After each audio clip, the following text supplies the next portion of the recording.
ചേട്ടാ നമസ്കാരം. നമസ്കാരം.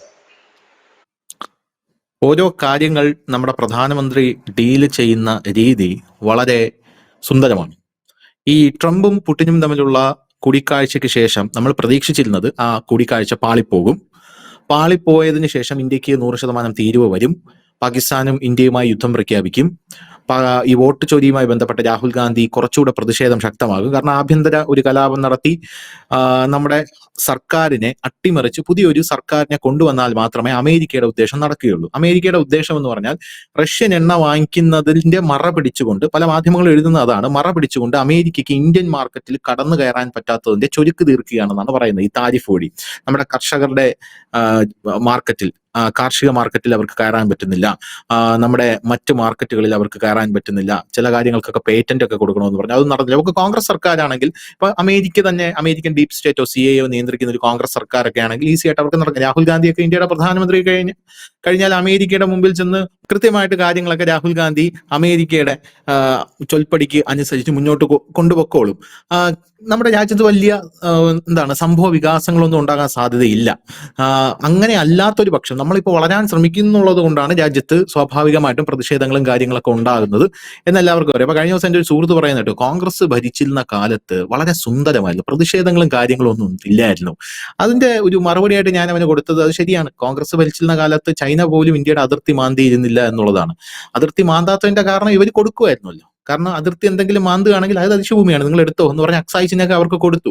പിന്നെ നമ്മുടെ ആന്റണി തന്നെ പറഞ്ഞിട്ടുണ്ട്, ചൈന അവിടെ പാലം പണിയുമ്പോൾ നമ്മളിവിടെ പണിയുന്നില്ല, ഒന്നും പണിയുന്നില്ല. കാരണം പണിയാത്തതിന്റെ കാരണം ചൈന പണിയുന്നു, നമ്മളും കൂടെ അടുത്ത് പണിതാൽ ചൈനയ്ക്ക് ചിലപ്പോൾ ദേഷ്യം വന്നാലോ. ചൈനയ്ക്ക് ദേഷ്യം വന്നു കഴിഞ്ഞാൽ പിന്നെ വലിയ പ്രശ്നമാണ്. അതുകൊണ്ട് നമ്മളൊന്നും ചെയ്യാൻ പാടില്ല, നമ്മൾ മിണ്ടാതെ ഉരിയാടാതെ ഇരുന്നോളണം. ആ ഒരു നയമായിരുന്നു അവർ സ്വീകരിച്ചിരുന്നത്.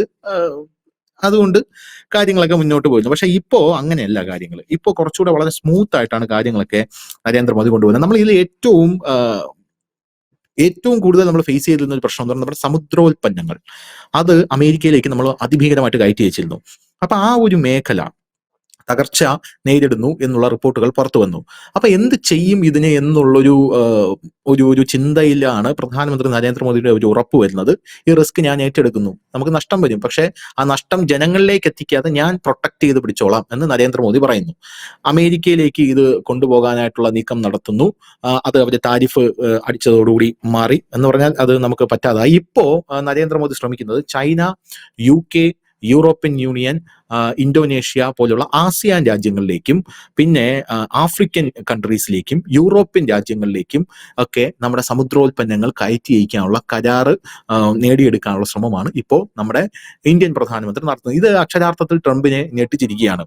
കാരണം ഇത്രയും ട്രംപ് പ്രതീക്ഷിച്ചില്ല എന്നുള്ളതാണ് വേറൊരു കാര്യം. ഇനി രണ്ടാമത്തെ ഒരു വിഷയം വരുന്നത്, ഈ അമേരിക്കയ്ക്ക് അകത്ത് നിന്നൊരു റിപ്പോർട്ട് പുറത്തു വന്നിട്ടുണ്ട്. അമേരിക്കക്കാര് ഇപ്പൊ ട്രംപിനെ ഇടയ്ക്കിടയ്ക്ക് കൊട്ടുന്നുണ്ട്. അമേരിക്കയിലെ പ്രശസ്ത സാമ്പത്തിക വിദഗ്ധർ തന്നെ പറയുന്നുണ്ട്, ഇന്ത്യയോട് ഇങ്ങോട്ട് പറഞ്ഞതാ, നിങ്ങളൊന്ന് ക്ഷമിക്കൂ, കാരണം ഇവൻ തകർന്ന് തരിപ്പണോ ചീട്ട് കൊട്ടാരം പോലെ.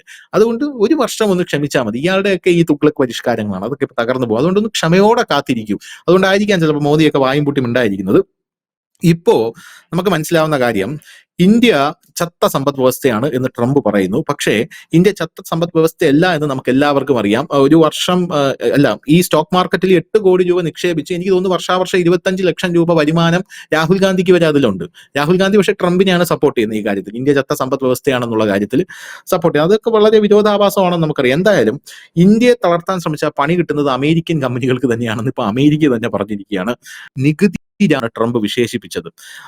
ഡസൺ കണക്കിന് അമേരിക്കൻ കമ്പനികൾ ഇന്ത്യയിൽ പ്രവർത്തിക്കുന്നുണ്ട്. അവയിൽ മിക്കവയും തന്നെ വൻ വരുമാനവും ലാഭവും ഇന്ത്യയിൽ നിന്ന് നേടുന്നുണ്ട്. വിജയേട്ടൻ പറഞ്ഞ പോലെ ഗൂഗിൾ അതിലൊന്നാണ്. നമ്മുടെ യൂട്യൂബ്, ഏറ്റവും കൂടുതൽ യൂട്യൂബിന് വരുമാനം കിട്ടുന്നത് ഇവിടെ നിന്നാണ്, ഇന്ത്യയിൽ നിന്നാണ്. അപ്പൊ അങ്ങനെ നോക്കുമ്പോൾ Amazon, Apple, Tesla, Coca Cola, Adobe, American Express, PepsiCo, Gillette, Google, IBM, Intel, McDonald, Microsoft, KFC, Morgan Stanley എന്നിവ അവയിൽ ചിലത് മാത്രമാണ്. അപ്പൊ ഈ തീരുവയെ ചൊല്ലി ഇന്ത്യയും US അകലുന്നത് ഈ കമ്പനികൾക്ക് വലിയ തിരിച്ചടിയാകും. ഇത് ചില കമ്പനികൾ മാത്രമാണ്, നമ്മുടെ മാർക്കറ്റിന്റെ ഒരു പവറാണ് നമ്മൾ കാണുന്നത്. അപ്പൊ അവർക്ക് അത് വലിയ തിരിച്ചടിയാകും എന്ന് അമേരിക്ക തന്നെ പറയുന്ന ഒരു സാഹചര്യം ഉണ്ടായിരുന്നു. ഇത് ഒരു വശം. ഇനി രണ്ടാമത്തെ ഒരു വശം എന്ന് പറഞ്ഞാൽ നമ്മുടെ അകത്തുള്ള ആഭ്യന്തര ശത്രുക്കൾ, ഇത് പുറത്തുള്ള ശത്രുക്കൾ. ഈ ആഭ്യന്തര ശത്രുക്കളെ നരേന്ദ്രമോദി നേരിടാനായിട്ട് ഇന്നലെ ഒരു വമ്പൻ നീക്കം നടത്തിയിട്ടുണ്ട്. നമ്മുടെ ഉപരാഷ്ട്രപതിയെ നരേന്ദ്രമോദി പ്രഖ്യാപിച്ചു. ഈ ഉപരാഷ്ട്രപതിയെ പ്രഖ്യാപിച്ചപ്പോൾ യഥാർത്ഥത്തിൽ പിളർന്നു പോയത് പ്രതിപക്ഷമാണ്. അത് നമുക്ക് അടുത്ത ഒരു ചർച്ചയായിട്ട് സെപ്പറേറ്റ് ആയിട്ട് നമുക്ക് എടുക്കണം. അത് ഒരു ടോപ്പിക്കാണത്. അപ്പോ അവിടെ പ്രതിപക്ഷം ഒന്ന് പിളർന്നു പോയി, ഒരു അടി കിട്ടി പ്രതിപക്ഷത്തിന്. അതോടുകൂടി നടുവൊടിഞ്ഞ രീതിയിലാണ് അവർ കിടക്കുന്നത്. ഇനി വേറൊരു റിപ്പോർട്ട് കൂടെ ഉണ്ട്, ഇതെല്ലാം കൂടെ ചേർത്ത് ഉള്ളത് കൊണ്ടാണ് ഞാൻ പറയുന്നത്. നമ്മുടെ ഇറാൻ ഇപ്പോ വലിയ ഒരു യുദ്ധസമാനമായിട്ടുള്ള ഒരു നീക്കം നടത്തുന്നുണ്ട്. എന്തിനാണ് ഇറാൻ ഈ നീക്കം നടത്തുന്നത് എന്നുള്ളതാണ് എൻ്റെ ആദ്യത്തെ ചോദ്യം. രണ്ടാമത്തെ ചോദ്യം എന്ന് പറയുന്നത്, ഈ ഇന്ത്യ സമുദ്രോൽപ്പന്നങ്ങൾ യൂറോപ്യൻ യൂണിയനിലേക്ക് കയറ്റി അയക്കുമ്പോൾ യൂറോപ്പ് ട്രംപ് പറയുന്ന കാര്യങ്ങൾ അനുസരിക്കുമോ? അതായത് ട്രംപ് ഇപ്പൊ പറയാണ് അത് നിങ്ങൾ എടുക്കരുത് എന്ന് പറഞ്ഞാൽ യൂറോപ്പ് അതനുസരിക്കുമോ? നമുക്ക് ഈ രണ്ട് കാര്യങ്ങളിലേക്ക് നമുക്ക് നോക്കാം. ഇപ്പൊ ഈ ട്രംപ് താരിഫ് യുദ്ധം പ്രഖ്യാപിച്ചപ്പോൾ തന്നെ നമ്മുടെ നാട്ടിൽ, പ്രത്യേകിച്ച് കേരളത്തിലടക്കം അത് വലിയൊരു ഭയം ജനിപ്പിച്ചതിന്റെ ഒരു പ്രധാനപ്പെട്ട കാരണം നമ്മുടെ ഈ സമുദ്രോൽപ്പന്ന കയറ്റുമതിയാണ്. കേരളം മാത്രമല്ല, ഒരുപാട് സംസ്ഥാനങ്ങൾ സമുദ്രോൽപ്പന്ന കയറ്റുമതി ചെയ്യുന്നുണ്ട്, ഗുജറാത്ത് അടക്കം. അപ്പൊ അതില് കേരളത്തില് ഇപ്പൊ ആലപ്പുഴയൊക്കെ ധനുഷിന് അറിയാം. ആലപ്പുഴയൊക്കെ ഈ അമ്പലപ്പുഴ ഭാഗമൊക്കെ നോക്കിക്കഴിഞ്ഞാൽ, അവിടുന്ന് വടക്കോട്ട് നോക്കിക്കഴിഞ്ഞാൽ അനവധി ഈ ചെമ്മീൻ കമ്പനികളുണ്ട്, ചെമ്മീൻ പൊളിപ്പിക്കുന്നത്. അതൊക്കെ കൊച്ചി വഴി അരുകുറ്റി, അവിടുന്ന് കൊച്ചി വഴി കയറി ഇത് കൂടുതലും പോകുന്നത് യൂറോപ്യൻ കൺട്രീസിലേക്കും മറ്റുമാണ്. അപ്പോൾ അതൊക്കെ പെട്ടെന്ന് നിന്നു പോകുമോ എന്ന്. അപ്പൊ അത് വെച്ചിട്ട് ഒരുപാട് പേര് പറഞ്ഞു, അല്ലെങ്കിൽ ഒരുപാട് മാധ്യമങ്ങൾ പറഞ്ഞു, ഇനി ഈ മത്സ്യങ്ങളൊക്കെ എന്ത് ചെയ്യും, ചീഞ്ഞ് അളിഞ്ഞു പോകുമെന്ന്. പക്ഷെ അത് സാധാരണ ഇന്ത്യക്കാർ പറഞ്ഞു, അത് ഇവിടെയും വിറ്റഴിക്കാൻ പറ്റും. അമേരിക്കയുടെ അത്രയും വില കിട്ടിയില്ലെങ്കിൽ പോലും നിങ്ങൾക്ക് നഷ്ടം വരില്ല, മുതൽ കിട്ടും എന്തായാലും. അതാണല്ലോ ഒരു കച്ചവടക്കാരന് വേണ്ടത്. കാരണം ലാഭം കിട്ടിയില്ലെങ്കിലും വേണ്ട, നഷ്ടത്തിലേക്ക് പോകുന്നതിലും നല്ലത് ആ മുടക്ക് മുതലെങ്കിലും തിരിച്ചു കിട്ടും. അതെന്തായാലും ഇന്ത്യ തന്നെ വിറ്റഴിച്ചാൽ കിട്ടും എന്ന് പറയുകയുണ്ടായി. പക്ഷേ നമ്മൾ ഈ കഴിഞ്ഞ രണ്ട് ദിവസം എന്ന് ഞാൻ പറയുമ്പോൾ കഴിഞ്ഞ 48 to 72 മണിക്കൂറിനിടയിൽ നമ്മൾ നോക്കുമ്പോൾ, നമ്മൾ ആ പഴയ ഒച്ചപ്പാടും ബഹളവും ഒക്കെ ഉണ്ടാക്കി ഈ ലോകം മുഴുവൻ കിടന്ന് തുള്ളി മറിഞ്ഞുകൊണ്ടിരുന്ന ട്രംപിനെ നമുക്കിപ്പോൾ എങ്ങും കാണാൻ കഴിയുന്നില്ല എന്നുള്ളതാണ് ഒരു ഒരു വിരോധാഭാസമായിട്ട് നമുക്ക് തോന്നുന്നു.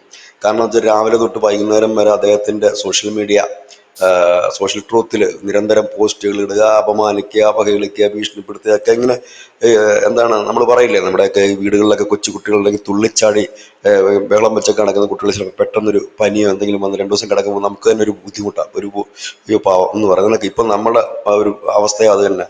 പാവം ഇന്നലെ വരെയൊക്കെ എന്ത് രീതിയിൽ നടന്നിരുന്ന ഒരു മനുഷ്യൻ ഇങ്ങനെ നിൽക്കുമ്പോൾ നമുക്കും പ്രത്യേകിച്ച് വാർത്തകളൊന്നുമില്ല. കാരണം ട്രംപ് സഹായിച്ചിട്ട് ഒരുപാട് വാർത്തകളും വരാറുണ്ടായിട്ടുണ്ട്. എന്തുകൊണ്ട് അത് സംഭവിച്ചു എന്ന് ചോദിച്ചു കഴിഞ്ഞാൽ, അക്ഷരാർത്ഥത്തിൽ ട്രംപ് പെട്ടു എന്ന് തന്നെ പറയേണ്ടി വരും, യാതൊരു തർക്കവുമില്ല. കാരണം വലിയ സന്നാഹങ്ങളോടെയും വലിയ PR വർക്കിലൂടെയും പോയിട്ട് ഇപ്പൊ റഷ്യ വരിഞ്ഞു മുറുക്കി മുട്ടുകുത്തിക്കുമെന്ന് പറഞ്ഞ് അവിടെ ചെന്ന് കഴിഞ്ഞിട്ട് ഒന്നും സംഭവിച്ചില്ല. ഈ പോയ സ്പീഡുള്ള മനുഷ്യനെ ആയിരുന്നില്ല അവിടെ ചെന്ന് കഴിഞ്ഞപ്പോൾ വളരെ മര്യാദരാമനായിട്ടിരിക്കുന്നു. ഇനി ട്രംപാണോ ട്രംപിന്റെ ഡ്യൂപ്പാണോ എന്നൊക്കെയുള്ള ചർച്ച ഒരു വഴിക്ക് നടക്കുന്നു. അതിനിടയിൽ അമേരിക്ക പിന്താങ്ങുന്ന മാധ്യമങ്ങൾക്ക് വലിയ നാണക്കേട് സംഭവിച്ചിരിക്കുന്നു. അതുകൊണ്ട് അവര് പറയുന്ന കാര്യങ്ങൾ അത് നിങ്ങൾക്കാർക്കും അറിയില്ല. കാരണം റഷ്യയും ട്രംപും പുടിനും ഭയങ്കര സുഹൃത്തുക്കൾ, അവർ രഹസ്യമായിട്ട് ഡീലിൽ വെച്ചിട്ടുണ്ട്. അതിന്റെ ഭാഗമായിട്ടാണ് പോയത്. യുദ്ധം എങ്ങനെയും തീർത്തിട്ട് ഇവർ തമ്മിൽ ഭയങ്കര കച്ചവടം ചെയ്യും, ഇന്ത്യ അടിച്ച് പുറത്ത് ചെയ്യും എന്നൊക്കെയാണ് പറയുന്നത്. ഒരു ചുക്കുമല്ല എന്നുള്ള കാര്യം ഇപ്പൊ കുറച്ചുകൂടെ പകൽ പോലെ വ്യക്തമായിട്ട് പുറത്തു വരുന്നുണ്ട്. ട്രംപ് പറഞ്ഞ കാര്യം പുടിന്റെ ക്ലോൺ ആണെന്നൊക്കെ പറയുന്നത് എനിക്കെതിരെ അമേരിക്കയിൽ പ്രവർത്തിക്കുന്ന മാധ്യമങ്ങളുടെ കഥകൾ മാത്രമാണ്, അവരെക്കാളും എനിക്ക് പണിയാറുണ്ട് എന്ന് പറയുന്നത് ട്രംപും പറയുന്നു. ഏതായാലും ഇന്നിപ്പോ സെലൻസ്കിയുമായിട്ടുള്ള ചർച്ചയാണ്. സെലൻസ്കി മാത്രമല്ല വരുന്നത്, ട്രംപുമായിട്ട് അത്ര നല്ല സുഖകരമായ ബന്ധം അല്ലാത്ത മാക്രോൺ വരുന്നുണ്ട്, UK പ്രധാനമന്ത്രി വരുന്നുണ്ട്, മെലോണി വരുന്നുണ്ട്. അപ്പൊ ഇവരൊക്കെ എപ്പോഴെങ്കിലും ഒക്കെ ഒരു അവസ്ഥയിൽ ട്രംപുമായിട്ട് ഉടക്കിയിട്ടുള്ളവരാണ്. ഇവരെല്ലാം കൂടെ ചേർന്നിരുന്നിട്ട് ഒരു വലിയ മീറ്റിംഗ് ആണ് നടക്കുന്നത്. ഏതായാലും ആ മീറ്റിംഗിൽ എന്ത് ഫലം ഉണ്ടാകുമെന്ന് അറിയില്ല. റഷ്യ എന്തായാലും അവരുടെ ഒരു സ്റ്റാൻഡിൽ ഉറച്ചു നിൽക്കുകയാണ്. ശരിക്കും യുക്രൈൻ്റെ 20% സ്ഥലമാണ് റഷ്യ ചോദിച്ചിരിക്കുന്നത്. അതിൽ ഈ ക്രീമിയ പിടിച്ചെടുക്കുക എന്നുള്ളതായിരുന്നു സെലൻസ്കി യുദ്ധം തുടങ്ങിയപ്പോൾ 2014 റഷ്യ കൈവശം വെച്ചതാണ്.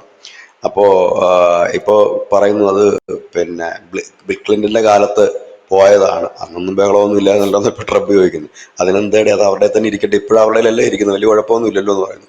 നമ്മൾ ഇന്നലെ പറഞ്ഞ പ്രദേശം ഉൾപ്പെടെ ഉള്ള പ്രദേശത്തിന്റെ ഒരു വലിയ രീതിയിൽ തന്നെ അതിനകത്തൊരു വിട്ടുവീഴ്ച ചെയ്യേണ്ട എന്ന് പുടിൻ ഉറപ്പിച്ച് തന്നെയാണ് പറയുന്നത്. ഇന്നിപ്പോ ഞാനിപ്പോ ഇവിടെ ഈ ചർച്ചയ്ക്ക് വന്നിരിക്കുന്നതിന് തൊട്ട് മുമ്പ് ഒന്ന് അന്തർദേശീയ മാധ്യമങ്ങൾ പരിശോധിക്കുമ്പോൾ അതിനകത്ത് കാണുന്നത് വലിയ രീതിയിൽ റഷ്യ തിരിച്ചടി കൊടുത്തിട്ടുണ്ട്. അത് കൊടുക്കുമെന്ന് നമുക്ക് തോന്നിയിരുന്നു. കാരണം ഇന്നലെ റഷ്യയുടെ ഒരു സൈനിക വ്യൂഹത്തിന് നേരെ, അവരുടെ ഒരു ടാങ്ക് വ്യൂഹത്തിന് നേരെ ഉക്രൈൻ ഒരു ആക്രമണം നടത്തിയിരുന്നു. അപ്പോൾ ഒരു തിരിച്ചടി നൽകും എന്ന് നമുക്ക് തോന്നിയിരുന്നു. അപ്പൊ ആ തിരിച്ചടി 17 പേര് കൊല്ലപ്പെട്ടു എന്ന് ഉക്രൈൻ ഒഫീഷ്യലായി തന്നെ അറിയിക്കുകയും ചെയ്തിരുന്നു. ഇതെല്ലാം നടക്കുന്നത് ഈ ചർച്ചയ്ക്കിടയിലാണ് എന്നുള്ളതാണ് വളരെ കൗതുകരമായ ഒരു കാര്യം. അപ്പോൾ ഏതായാലും ഒരു വെടിനിർത്തൽ കൊണ്ടും കാര്യമൊന്നുമില്ല. കാരണം വെടിനിർത്തലൊന്നും വലിയ ആയുസില്ല. അത് നമുക്ക് എല്ലാവർക്കും അറിയാവുന്ന, ലോകത്തെങ്ങും വെടിനിർത്തൽ ശാശ്വതമായ ഒരു പരിഹാരമേ അല്ല. തൽക്കാലത്തേക്കുള്ള ഒരു ചെറിയ ഒരു പരിഹാരം മാത്രമാണ്. അപ്പൊ ഇന്ന് നടക്കുന്ന ചർച്ചയിൽ എന്തെങ്കിലും പുരോഗതി ഉണ്ടാകുമോ എന്നറിയില്ല. കാരണം ഈ സൊണാട്സ് അടക്കം, ക്രീമിയ അടക്കം സെലൻസ്കി ഉയർത്തുന്ന കാര്യങ്ങളൊന്നും ട്രംപ് അനുവദിക്കില്ല എന്ന് പരസ്യമായി തന്നെ പറഞ്ഞു കഴിഞ്ഞിരിക്കുന്നു. രണ്ടാമത് പറയുന്ന ഒരു കാര്യം, നാറ്റോ സഖ്യത്തിലെടുക്കില്ല എന്നും ട്രംപ് പറഞ്ഞു. പക്ഷെ യൂറോപ്യൻ യൂണിയൻ പറയുന്നത് നാറ്റോ സഖ്യത്തിലെടുത്തില്ലെങ്കിലും അതിനകത്ത് അവരുടെ സംരക്ഷണം, ഇപ്പൊ നമ്മളിപ്പോ ഈ മറ്റു ചില രാജ്യങ്ങൾക്ക് കൊടുക്കുന്ന പോലെ ഇവർക്ക് സംരക്ഷണം കൊടുക്കണം എന്നുള്ളത്. അപ്പൊ പുടിൻ പറഞ്ഞിരിക്കുന്ന ഒരു കാര്യം, പുടിൻ നേരത്തെ തന്നെ പറഞ്ഞിരുന്നതാണ്, സംരക്ഷണം കൊടുക്കുന്നതിൽ എതിർപ്പൊന്നുമില്ല, പക്ഷെ എന്തൊക്കെയാണ് നിങ്ങൾ കൊടുക്കുന്ന സംരക്ഷണം എന്നുള്ളത് പറയണം. കാരണം സൈനിക സംരക്ഷണം മാത്രമായിരിക്കില്ല, സാമ്പത്തിക സംരക്ഷണം ഉൾപ്പെടെയുള്ളതായി. പക്ഷെ നാറ്റോ സഖ്യത്തിന്റെ പ്രത്യേകത വെച്ചാൽ, നാറ്റോ രാജ്യങ്ങൾക്ക് ഏതെങ്കിലും ഒരു രാജ്യത്തിനെതിരെ ഏതെങ്കിലും ഒരു രാജ്യം ആക്രമണം നടത്തിയാൽ അത് എല്ലാ നാറ്റോ രാജ്യങ്ങൾക്ക് നേരെയുള്ള യുദ്ധപ്രഖ്യാപനമായി കാണുകയും ഈ നാറ്റോ രാജ്യങ്ങളെല്ലാം കൂടി ഒന്നിച്ച് എതിർക്കുകയും ചെയ്യുന്നതാണ് ആ നാറ്റോ സഖ്യത്തിന്റെ കരാർ. അതിലെന്തായാലും ഉക്രൈനെ പെടുത്തില്ല. പകരം ഞങ്ങൾ നിങ്ങൾക്ക് പ്രൊട്ടക്ഷൻ തരാം. അപ്പൊ പുടിൻ ചോദിക്കുന്നത് എന്ത് പ്രൊട്ടക്ഷനാണ് കൊടുക്കുന്നത്, അതെനിക്ക് അറിയണം. നിങ്ങൾ കൊടുക്കും, നാറ്റോയിൽ എടുക്കുന്നില്ല, ഓക്കെ, പക്ഷെ നാറ്റോയിൽ എടുക്കാതെ നിങ്ങൾ എന്ത് പ്രൊട്ടക്ഷനാണ് അവർ കൊടുക്കുന്നത്? സൈനികപരമായി ഇതേപോലെ നാറ്റോയ്ക്ക് തുല്യമായി തന്നെയുള്ള ഒരു പദവിയാണോ കൊടുക്കുന്നത്? അതോ ഞാൻ എൻ്റെ അതിർത്തിയിലേക്ക് കൊണ്ടുവന്നിട്ട് നിങ്ങളുടെ മറ്റേ സൈനിക താവളങ്ങൾ സ്ഥാപിക്കലാണോ? പിന്നെ പിന്നെ സ്വാഭാവികമായി തന്നെ ഇതിനകത്തൊരു ഡൈലൂഷന് വേണ്ടിയിട്ട്, ഡൈലൂട്ട് ചെയ്യാൻ വേണ്ടിയിട്ട് ഒരുപക്ഷെ ഈ ട്രംപ് സാമ്പത്തികം കൂടെ പറയുന്നതായിരിക്കും, സാമ്പത്തികം കൂടെ നൽകാം എന്ന് സെലൻസ്കിയോട് പറയും. പക്ഷെ സെലൻസ്കി ഇത് അംഗീകരിക്കാൻ സാധ്യതയില്ല. കാരണം സെലൻസ്കി കഴിഞ്ഞ തവണ പോയി അപമാനിതനായതുകൊണ്ടായിരിക്കണം അദ്ദേഹം മറ്റ് യൂറോപ്യൻ യൂണിയൻ രാജ്യങ്ങളെ കൂടെ വിളിച്ചുകൊണ്ടാണ് ഇന്ന് ചർച്ചയ്ക്കായിട്ട് പോകുന്നത്. കാരണം സെലൻസ്കിയെ സംബന്ധിച്ച് ഈ ട്രംപ് പറയുന്ന ഒരു കരാറിൽ ഒപ്പുവെക്കുക എന്ന് പറഞ്ഞാൽ ആത്മഹത്യാപരമാണ്. കാരണം നിലവിൽ റഷ്യ പിടിച്ചെടുത്ത പ്രദേശം ക്രിമിയ ആയിരുന്നു, പുള്ളിയുടെ അഭിമാന പ്രശ്നം. ഇതൊന്നും കിട്ടുന്നില്ല എന്ന് മാത്രവുമല്ല, റഷ്യ ആണെന്നുണ്ടെങ്കിൽ ഈ വെടിനിർത്തൽ പോരാ, പെർമനന്റ് സമാധാനമാണെങ്കിലേ ഞങ്ങൾ ഉള്ളൂ എന്നുകൂടി പറയുമ്പോൾ ഏതായാലും സെലൻസ്കി പിന്നെ എന്തിനായിരുന്നു ഇത്ര നാൾ ഈ ഇറങ്ങി പുറപ്പെട്ടത്? ഈ യൂറോപ്യൻ യൂണിയൻ രാജ്യങ്ങൾ എന്തിനായിരുന്നു സെലൻസ്കിയെ പിന്തുണച്ചത് എന്നൊരു ചോദ്യം ലോകം തന്നെ ചോദിക്കും. അവിടെ ഏതായാലും സെലൻസ്കി അതിനകത്ത് വിട്ടുവീഴ്ചയ്ക്കതില്ല. കാരണം എപ്പോഴും മൂപ്പിച്ചുകൊണ്ടിരുന്നവരാണ് ഇപ്പൊ കൂടെ ചർച്ചയ്ക്ക് പോകുന്നത്. ബ്രിട്ടൻ, ഫ്രാൻസ്, ഇതെല്ലാം ഇങ്ങനെ. കാരണം അവരുടെ പ്രശ്നം എന്താണെന്ന് വെച്ചാൽ, യുകെയുടെയും ഫ്രാൻസിന്റെയും ഇറ്റലിയുടെയും ഒക്കെ ഒരു പ്രധാന പ്രശ്നം വെച്ചാൽ, ഉക്രൈൻ വീണാൽ അടുത്ത ലക്ഷ്യം റഷ്യയുടേത് ഈ രാജ്യങ്ങളായിരിക്കും എന്നവർക്കറിയാം. കാരണം യൂറോപ്യൻ രാജ്യങ്ങളിലേക്ക് കടന്നു കയറാൻ റഷ്യക്ക് കുറച്ചുകൂടെ എളുപ്പമായിരിക്കും ഉക്രൈനിൽ അവർ പിടിമുറുക്കിയാൽ. അതാണ് അവരെ ഭയപ്പെടുന്നത്. അവർക്ക് കാരണമുണ്ട്, അതുകൊണ്ടാണ് അവർ ആ രീതിയിൽ ഇവരെ മൂപ്പിച്ച് നിർത്തിക്കൊണ്ടിരുന്നത്. നീ കയറ്റരുത് എന്ന് പറഞ്ഞ് ഇരുന്നുകൊണ്ടിരുന്നത്. അപ്പൊ അവരെന്ത് നിലപാടെടുക്കും എന്നൊക്കെ ഉള്ളത് വലിയ ചോദ്യചിഹ്നം. ഏതായാലും ട്രംപ് വിചാരിക്കുന്ന പോലെ ഈസി ആയിട്ടല്ല കാര്യം എന്നുള്ളത് 2 ദിവസത്തെ ട്രംപിന്റെ പെരുമാറ്റത്തിൽ നിന്ന് തന്നെ വ്യക്തമാണ്. എന്തെങ്കിലും ഒരു പോസിബിലിറ്റി ഉണ്ടായിരുന്ന പുള്ളി ചാടിത്തുള്ളി മറിഞ്ഞ് അട്ടഹസിച്ച് ഭയങ്കരമായ രീതിയിൽ ആക്രോശിച്ച് എല്ലാവരും ഭീഷണിയും പെടുത്തൊക്കെ നടന്നാൽ പൂച്ചയെ പോലെ ഇരിക്കുന്നു 2 ദിവസമായിട്ട്. അതിന് അർത്ഥം പുള്ളിക്കും തന്നെ വലിയ ഇതില്ല. എന്നിട്ട് പിന്നീട് അദ്ദേഹം പറഞ്ഞൊരു കാര്യം, ഞാനിങ്ങനെ നമ്മുടെ ഈ ട്രീറ്റിയുടെ ഒരു ഡിമാൻഡ്സ് ഒക്കെ പറയും, അതിൽ അംഗീകരിച്ചില്ലെങ്കിൽ ഇനി ഉക്രൈന് ഞങ്ങൾ ഒരു സഹായവും ചെയ്യില്ല. പക്ഷെ അങ്ങനെ ചെയ്യാതിരിക്കാനും കഴിയില്ല. കാരണം ഉക്രൈൻ വീണ് കഴിഞ്ഞാൽ അതിന്റെ ഏറ്റവും കൂടുതൽ തിക്തഫലം അനുഭവിക്കുന്നത് ഈ നാറ്റോ രാജ്യങ്ങൾ തന്നെയായിരിക്കും. അമേരിക്കയ്ക്ക് വലിയ കുഴപ്പം ഡയറക്റ്റ്ലി വരുന്നില്ലെങ്കിൽ പോലും റഷ്യ അടുത്ത് ചിലപ്പോൾ ഒരുപക്ഷെ ഫ്രാൻസിനെയോ യുകെയോ ഇറ്റലിയോ ലക്ഷ്യം വെക്കാനുള്ള സാധ്യതകളുണ്ട്. ഇവരുമായിട്ടൊന്നും അത്ര നല്ല ബന്ധത്തിലല്ല പോകുന്നത്. അപ്പോ ഇന്ത്യക്കെതിരെ താരിഫ് പ്രഖ്യാപിച്ച് ഇന്ത്യയെ പൂട്ടിക്കെട്ടാമെന്ന് വിചാരിച്ചെടുത്ത് ഇന്നത്തെ നമ്മുടെ ഓഹരി വിപണിയൊക്കെ വൻ കുതിച്ചുചാട്ടമാണ് നടത്തിക്കൊണ്ടിരിക്കുന്നത്. അപ്പൊ ഇവിടെ ഒന്നും അതിന്റെ ഒരു എഫക്റ്റ് ഉണ്ടാകുന്നില്ല എന്ന് മാത്രമല്ല, ഏറ്റവും കൂടുതൽ എഫക്റ്റ് ചെയ്യും എന്ന് പറഞ്ഞിടത്ത്, അതായത് ഈ പറയുന്ന സമുദ്രോൽപ്പന്ന കയറ്റുമതിയൊക്കെ ആയിരുന്നു, അവിടെ ഒരു ചലനവും ഉണ്ടാക്കിയില്ല. അതിനിടയിലാണ് നരേന്ദ്രമോദി മറ്റൊരു പ്രഖ്യാപനം നടത്തിയിരുന്നു, ഈ GST സ്ലാബില് വ്യത്യാസം വരും എന്ന് പറഞ്ഞു. അതോടുകൂടി ഓഹരി വിപണി ഒന്നുകൂടി ചലിച്ചു തുടങ്ങി. കാരണം ഈ ഡ്രസ് മെറ്റീരിയൽസ് ആണ് നമ്മൾ കൂടുതലും അമേരിക്കയിലേക്ക് കയറ്റി അയച്ചുകൊണ്ടിരുന്നത്. അതിപ്പം നമ്മൾ UK-യുമായിട്ടുള്ള ഫ്രീ ട്രേഡിംഗ് കരാർ ഒപ്പുവെച്ച് കഴിഞ്ഞിരിക്കുകയാണ്. യൂറോപ്യൻ യൂണിയനിലേക്ക് അത് കയറിപ്പോകും. അത് കയറിപ്പോയില്ലെങ്കിൽ പോലും ഈ GST ഒഴിവാക്കുന്നതോടുകൂടി തന്നെ വലിയ രീതിയിൽ തന്നെ വസ്ത്രവിപണിയും ഇവിടെ ഉണരും എന്നുള്ള കാര്യം ഇപ്പൊ തന്നെ ഏറ്റവും സന്തോഷകരമായ ഒരു വാർത്ത വരുന്നു. അതിപ്പം നിർമ്മലാ സീതാരാമൻ പറയുമ്പോഴായിരിക്കും കൺഫേം ആകുന്നത്.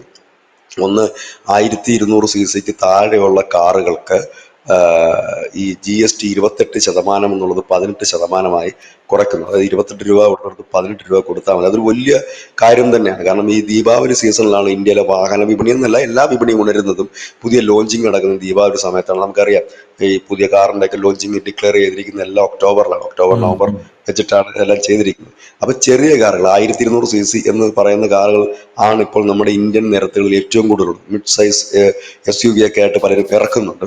അപ്പൊ ഈ ഉം, 1200cc താഴെയുള്ള ഇത്രയും കൂടെ റേറ്റ് കൂടെ കുറയുമ്പോഴത്തേനും സ്വാഭാവികമായി ഒരു സാധാരണപ്പെട്ടവന് കാറ് മേടിക്കാൻ കുറച്ചുകൂടെ എളുപ്പമായിരിക്കും. അതായത് 1 ലക്ഷം ഉം, രൂപയുടെ കാറാണ് എന്നുണ്ടെങ്കിൽ അതിന്റെ കൂടെ ഒരു 28,000 രൂപയുടെ എക്സ്ട്രാ അടക്കണമായിരുന്നുണ്ടെങ്കിൽ അതൊരു 18,000 രൂപയിലേക്ക് എത്തുന്നു എന്ന് പറയുമ്പോൾ അതൊരു വലിയ ആശ്വാസം തന്നെയാണ് ലോൺ എടുത്തും മറ്റുമൊക്കെ കാറ് മേടിക്കുന്നത്. ഇതും ഈ വാഹന വിപണിയെ ഒരു വലിയ രീതിയിലുള്ള കുതിച്ചുചാട്ടത്തിൽ വന്നു. അങ്ങനെ എല്ലാ അർത്ഥത്തിലും നമുക്കൊരു ചുക്കും ഉം, സംഭവിച്ചിട്ടില്ല. എന്നുവെച്ചാൽ സ്വാഭാവികമായി ഈ എവരും പ്രതീക്ഷിച്ചൊരു പതനമോ അധപ്പതനമോ ഒന്നും ഇവിടെ സംഭവിച്ചിട്ടില്ല. ഒന്ന്. രണ്ടാമത്തെ കാര്യം, ട്രംപിന്റെ അടുത്ത് പോയിട്ട് ഇപ്പൊ കരാറ് ഒപ്പിട്ട് നോബലും കൊണ്ട് വരാമെന്ന് പറഞ്ഞ് പോയിട്ടുള്ള ട്രംപിന് അനക്കം പോലും ഇല്ലാത്തൊരു സാഹചര്യം.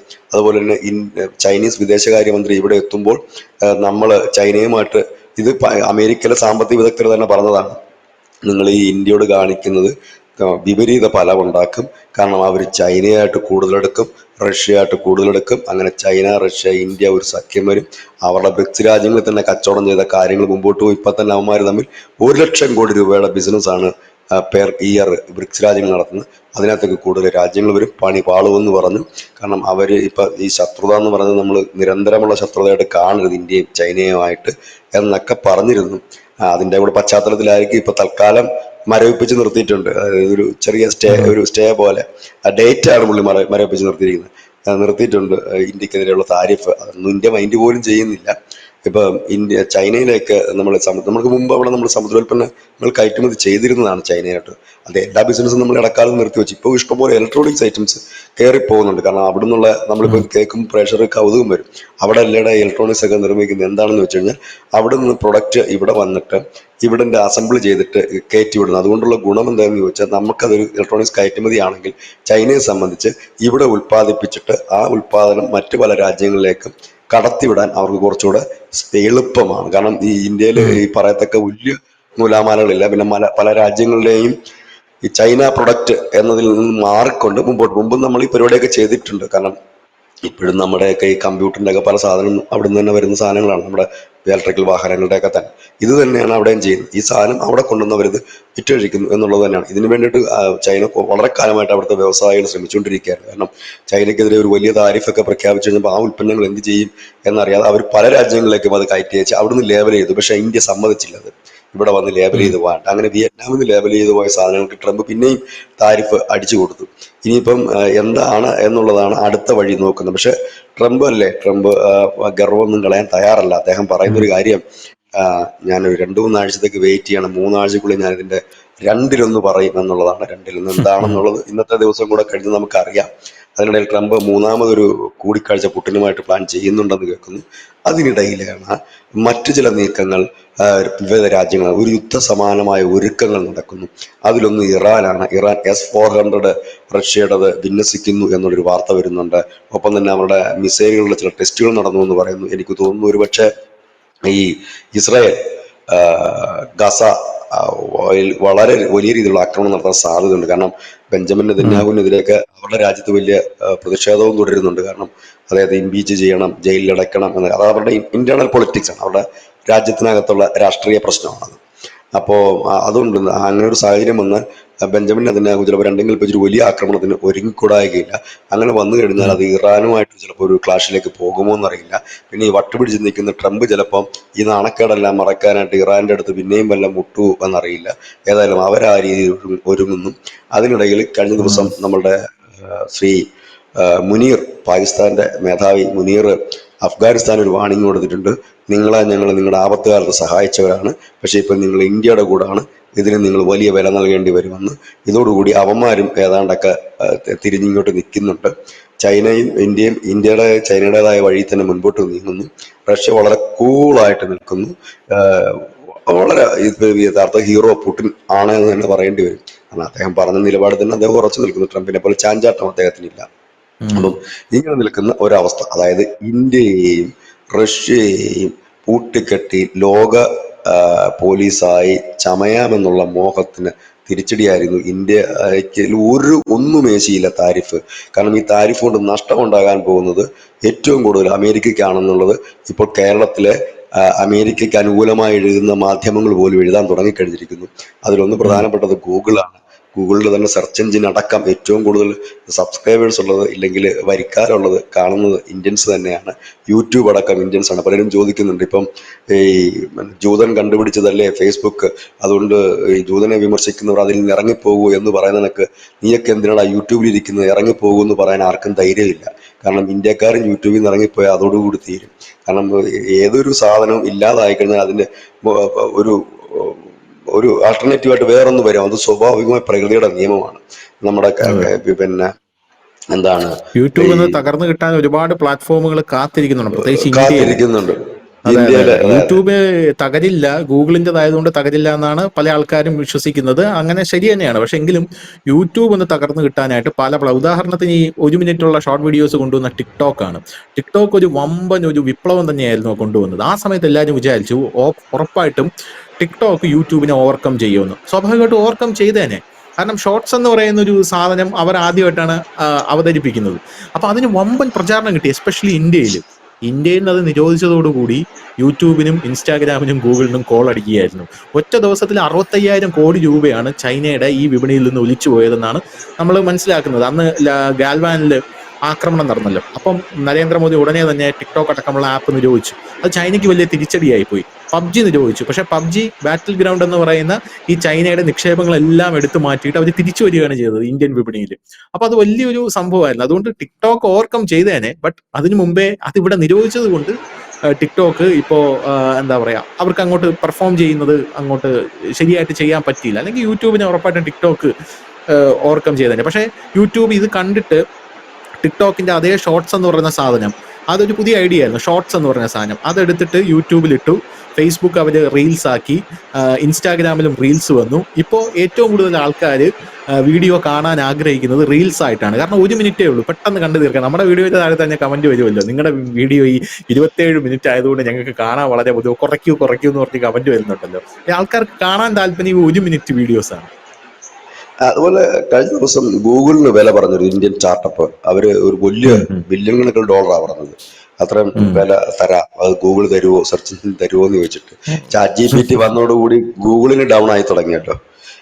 അതും ഒരു സെർച്ച് എഞ്ചിന്റെ ഒരു വലിയ പങ്ക് ChatGPT കൊണ്ടുപോയി. അപ്പം ഈ സാധനമൊന്നും ശാശ്വതമോ അനശ്വരമായ കാര്യങ്ങളല്ല, ഒരു ടെക്നിക്കൽ സാധനം. അത് ഇന്നലെ വലിയ വാർത്തയായിരുന്നു, ഇന്ത്യൻ കമ്പനി ഗൂഗിളിൽ വില പറഞ്ഞു എന്ന് പറഞ്ഞിട്ട്. അപ്പം ഇങ്ങനെ നിൽക്കുന്നു കാര്യങ്ങളുടെ ഒരു പോക്ക്. ഇനി അടുത്ത് നമുക്ക് ആമസോണിലേക്ക് എടുക്കാം. ആമസോണിന്റെ ഏറ്റവും കൂടുതൽ കച്ചവടം നടക്കുന്നത് ഇന്ത്യൻ മാർക്കറ്റിൽ തന്നെയാണ്. ഇപ്പോൾ ആമസോൺ കുറച്ചുകൂടെ ഡെവലപ്പായിട്ട് അവർ ഓരോ ജില്ലകളിലും അവരുടെ ഗോഡൌണുകൾ ഓപ്പൺ ചെയ്തുകൊണ്ട് അവർ തന്നെ ഡയറക്റ്റ് മാർക്കറ്റിലേക്ക് ഇറങ്ങി തുടങ്ങിയവർ, അവർ ഡയറക്റ്റിലേക്ക്. മുമ്പ് മറ്റ് കമ്പനികളുടെ പ്രൊഡക്റ്റ് ആയിരുന്നു അവർ വഴി ത്രൂ സെയിൽ ചെയ്തുകൊണ്ടിരുന്നത്. ഇപ്പോൾ ആമസോൺ പ്രൊഡക്റ്റുകൾ ഇറങ്ങാൻ തുടങ്ങി. അത് ഇന്ത്യയിൽ തന്നെ ഒരുപാട് ജില്ലകൾ, നമ്മൾ കേരളത്തിലൊക്കെ പല ജില്ലകളും അവർക്ക് ഗോഡൌൺ ആയി കൊണ്ടു കൊടുക്കുന്ന രീതിയിലേക്ക് അവർ കാര്യങ്ങൾ മാറ്റി. അവരുടെ പ്രധാന ഇൻകം ഇന്ത്യ തന്നെയാണ്. കാരണം ഇന്ത്യയിലും 30 കോടി ജനത്തിന് ഹൈ പർച്ചേസിങ് കപ്പാസിറ്റി ഉണ്ട്, 140 കോടിയിൽ. അത് കൂടാതെ ബാക്കിയുള്ള പർച്ചേസിങ് കപ്പാസിറ്റി ഉള്ള ജനം. അതുകൊണ്ട് ഇപ്പോൾ ചെറിയ സാധനം വേണമെങ്കിൽ ആമസോണിൽ കൂടെ നമുക്ക് വാങ്ങിക്കാൻ കഴിയും. ആമസോൺ വേണമെന്നില്ല, റിലയൻസ് ഇറക്കിയിട്ടുണ്ട് അജിയോ എന്ന് അതിന്റെ പേര്. ടാറ്റയുടെ ഒരെണ്ണമുണ്ട്, TCIL എന്ന് പറഞ്ഞിട്ടൊരു പ്ലാറ്റ്ഫോം ഉണ്ട്. അങ്ങനെ ഇന്ത്യൻ പ്ലാറ്റ്ഫോമുകൾ തന്നെ ഒരുപാടുണ്ട്. അപ്പോ ഇനി അത് കൂടാതെ തന്നെ ഇന്ത്യൻ പ്രൊഡക്റ്റുകൾ അവരവരുടെ ഓൺലൈനിൽ കൂടെ തന്നെ സെയിൽ ചെയ്യുന്നുണ്ട്. അപ്പൊ ഈ ഒരു സാഹചര്യത്തിൽ എല്ലാവരും ആഗ്രഹിക്കുന്നത് ഇവന്മാരൊക്കെ ഒന്ന് പൊട്ടിക്കിട്ടിയാൽ നമുക്ക് കുറച്ചുകൂടെ എളുപ്പത്തിൽ കയറാമല്ലോ എന്ന് കരുതിയിരിക്കുന്നിടത്താണ് ഇവര് പതറി നിൽക്കുന്നത്. അല്ലാതെ പണ്ടായിരുന്നു. ഇപ്പം ഇന്ത്യ സ്വന്തമായിട്ട് നമ്മുടെ സോഷ്യൽ മീഡിയ പ്ലാറ്റ്ഫോമുകൾ വികസിപ്പിച്ചുകൊണ്ടിരിക്കുന്നു. അപ്പം അങ്ങനെയൊക്കെ വരുന്നത് ഓൾറെഡി റഷ്യ വികസിപ്പിച്ചു, ചൈനയ്ക്ക് പണ്ടേ ഉണ്ട്. നമ്മളെല്ലാവരും ഈ അമേരിക്കയുടെ യൂസ് ചെയ്തുകൊണ്ടിരിക്കുന്നതിൽ നിന്ന് പതുക്കെ മാറി തുടങ്ങുകയാണ്. അപ്പം എന്താണ് കാര്യം എന്ന് ചോദിച്ചു കഴിഞ്ഞാൽ പണ്ടത്തെ പോലെ അല്ല. ഇപ്പോൾ എന്താണ് പറയുന്നത്, ഈ തീവ്ര ഇസ്ലാമിസ്റ്റുകളോട് പറയുന്ന കണക്ക് ജൂതന്റെ ഫേസ്ബുക്ക് ഒഴിവാക്കൂ എന്ന് പറയുന്ന കണക്ക് അമേരിക്കക്കാരന്റെ യൂട്യൂബ് ഒഴിവാക്കട എന്ന് പറയാൻ ഒരു ഗട്ട്സും ഇല്ല എന്നുള്ളതാണ് യാഥാർത്ഥ്യം. കാരണം ഈ 18.5 കോടി ജനമാണ് ഇതിലുള്ളത്. 10 കോടി യൂട്യൂബ് ഇന്ത്യയിൽ തന്നെ ഉണ്ട്. കാരണം ഇത്രയും ചാനൽസ് യൂട്യൂബ് പെർമിറ്റ് ചെയ്ത് മുമ്പോട്ട് കൊണ്ടുപോകണമെങ്കിൽ അവർക്ക് ലാഭമില്ലാതെ കൊണ്ടുപോകില്ലല്ലോ. കാരണം ഇവിടെ കച്ചവടം അതെ. ചെയ്തിട്ട് വേണം അവർക്ക് അവിടെ ഇൻകം ഉണ്ടാക്കാനായിട്ട്. കാരണം ഒരു ശരാശരി $100 കിട്ടുന്ന ഒരു യൂട്യൂബ് ചാനലുകാരൻ അവന്റെ $15 അമേരിക്കൻ ടാക്സ് കൊടുക്കണം എന്നുള്ളതാണ്. അതിൽ അതെ. നിന്ന് തന്നെ കിട്ടുന്ന വരുമാനം വേറെ, പരസ്യത്തിൽ നിന്ന് കിട്ടുന്ന വരുമാനം വേറെ. ഇതൊക്കെ സായിപ്പ് വേണ്ടാന്ന് വെക്കാന്നുണ്ടെങ്കിൽ എല്ലാ ഇന്ത്യക്കാരും ഇത് ബഹിഷ്കരിക്കാൻ തയ്യാറാണ്. അപ്പൊ ഉം, നമ്മൾ ഉം, ഉം. കമന്റ് ഇടുമ്പോൾ നമ്മൾ അത്ര രീതിയിൽ കമന്റ് ഇടണം. ഇനി ആമസോൺ പോയാലും ആ ഒരു ഗ്യാപ്പിലേക്ക് കയറാൻ ഒരുപാട് കമ്പനികളുണ്ട്. അപ്പം അങ്ങനെ ആ. അങ്ങനെ അങ്ങനെ ഒരുപാട് കാര്യങ്ങൾ നിലനിൽക്കുന്ന ഒരു ഇടമാണ്. ആ ഒരു ഇടത്തിൽ എന്താണ് ചെയ്യാനുള്ളത് എന്നുള്ളതാണ് പ്രധാനപ്പെട്ട ഒരു കാര്യം. അപ്പൊ ഇതേതായാലും ട്രംപിന്റെ ഗ്യാസ് ഒക്കെ തീർന്നു എന്ന് തന്നെ നമുക്ക് പറയേണ്ടി വരും.